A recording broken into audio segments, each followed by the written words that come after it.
ప్రభునందు ప్రియమైన దేవుని బిడ్డలైన మీ అందరికీ యేసుక్రీస్తు నామమున వందనాలు.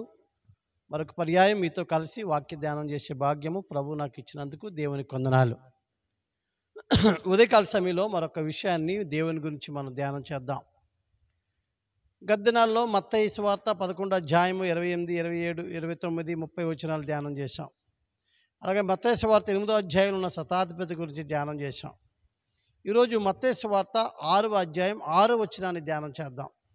మత్తయి సువార్త 6:6లో ఈ మాట రాయబడి ఉంది, రహస్యమందు చూచు దేవుడు ప్రతిఫలం ఇచ్చును అని.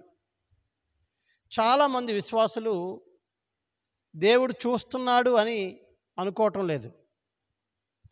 అంటే సహజంగా రక్షణ పొందడం తేలికే, కానీ పొందిన రక్షణ కొనసాగించడానికి మనం శ్రమల గుండా, నిందల గుండా, బాధల గుండా, నిరుత్సాహం గుండా మనం వెళ్తూ ఉన్నప్పుడు దేవుడు చూస్తున్నాడా?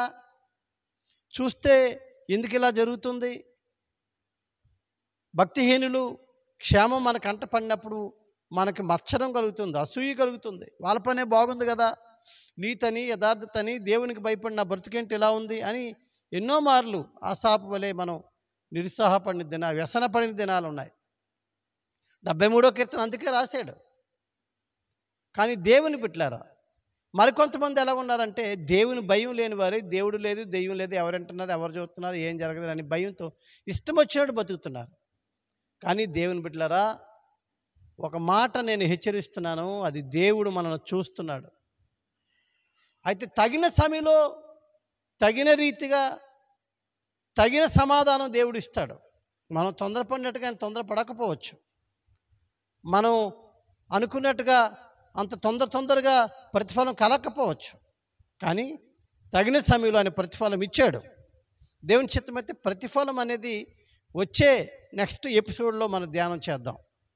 ఈరోజు ఆయన చూస్తున్నాడు అనే అంశం 2 మాటలు మత్తయి 6:6లో ఉన్నాయి. ఆయన రహస్యమందు చూచుచు ప్రతిఫలం ఇస్తాడు. అయితే చూచే దేవుడు అనే అంశాన్ని ధ్యానం చేద్దాం.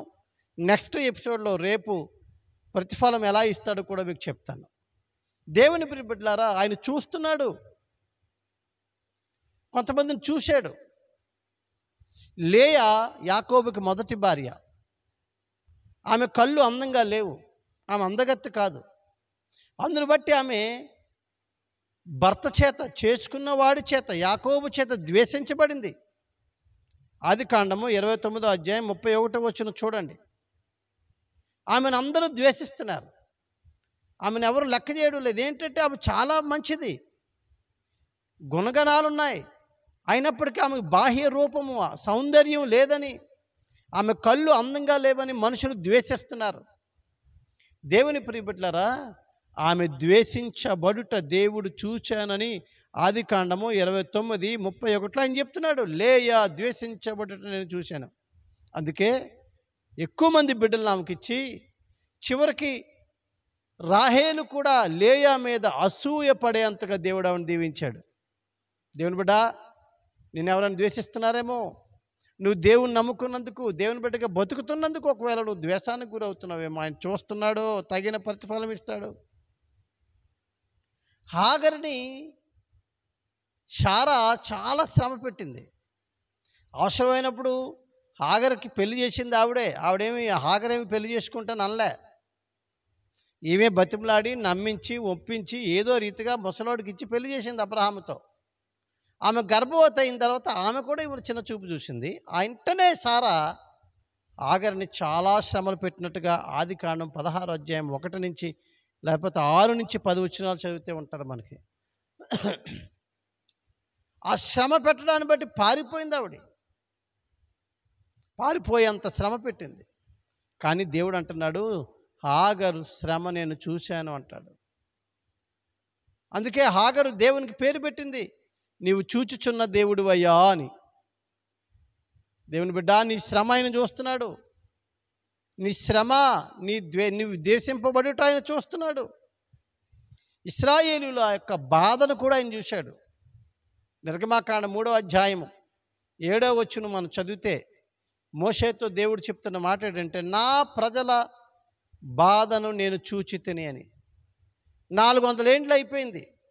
ఇక మమ్మల్ని మా దేవుడు చూడడం లేదు. యోసేపు ఆదికాండం 50వ అధ్యాయం 20వ వచనంలో చెప్పాడు, నిశ్చయముగా దేవుడు మిమ్మల్ని చూడవచ్చును అని.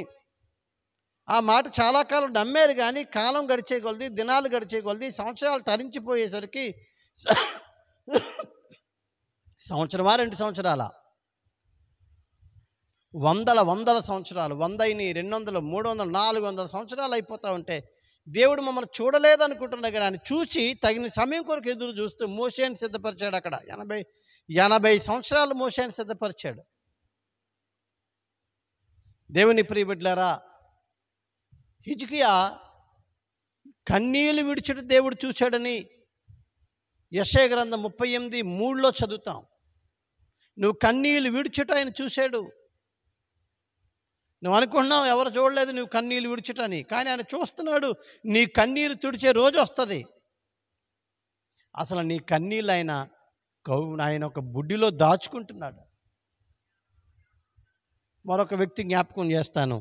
38 సంవత్సరాల ఆదికాండం, యోహాను సువార్త 5వ అధ్యాయము 1 నుంచి 10 వచనాలు చదువుకుంటే బెతెస్దా కోనేరు ఉంటుంది.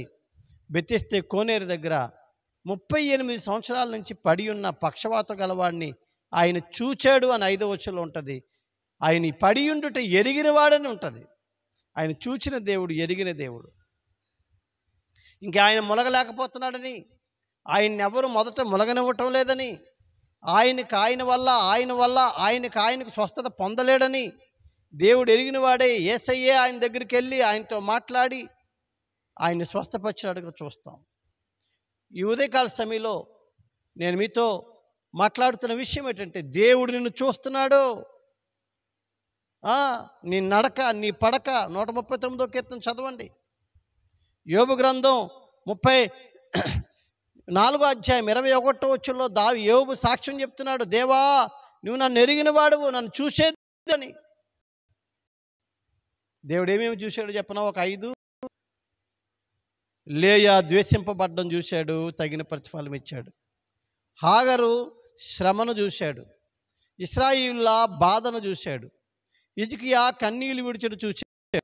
38 సంవత్సరాల నుంచి పాతం గలవాడు బెతెస్దా కోనేరు దగ్గర పడి చూశాడు. చూచి తగిన రీతిగా, తగిన సమయంలో తగిన సమాధానం, తగిన ప్రతిఫలం దేవుడి. ఈరోజు దేవుడు చూడని, దేవుడే ఉన్నాడులే, చూశాడులే అని నువ్వు ఇష్టం వచ్చినట్టు బతుకుతున్నావేమో. బైబిల్ చెప్తుంది, ప్రతి వాని క్రియల కొరకు నేను సిద్ధపరిచిన, వాని క్రియలు చెప్పున వాని కొరకు సిద్ధపరిచిన జీతం నా దగ్గర ఉంది. నీ జీవిత విధానాన్ని బట్టి ప్రతిఫలం పొందుకుంటావు. దేవుడు చూడలేదు అనుకుంటున్నావేమో. భయపడకు, కాదు, దేవుడు చూడలేదు, నాకు ఇస్తాడు, ఎందుకు నాకు ఇవ్వలు, నాకెందుకు ఈ కష్టం ఉంటున్నావేమో. దేవుడు ఎదురుతున్నాడు.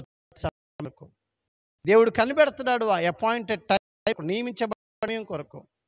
తగిన సమయంలో, తగిన రీతిగా, ఊహకందని రీతిగా, అద్భుత రీతిగా, ఆశ్చర్య రీతిగా, నీవే ఆశ్చర్యపోయే రీతిగా ప్రతిఫలం ఇస్తాడు ఆయన. కాబట్టి దేవుని యందు భయభక్తులు కలిగి ఉందాం. ఆయన చూచుచున్న దేవుణ్ణి మనము ఆరాధన చేస్తున్నాము. ఆయన చూస్తున్నాడు ఎరిగి భయభక్తులతో జీవితాన్ని కట్టుకుందాం. దేవుడి భయభక్తుల జీవితం మనకు దయచేయక. ఆమేన్.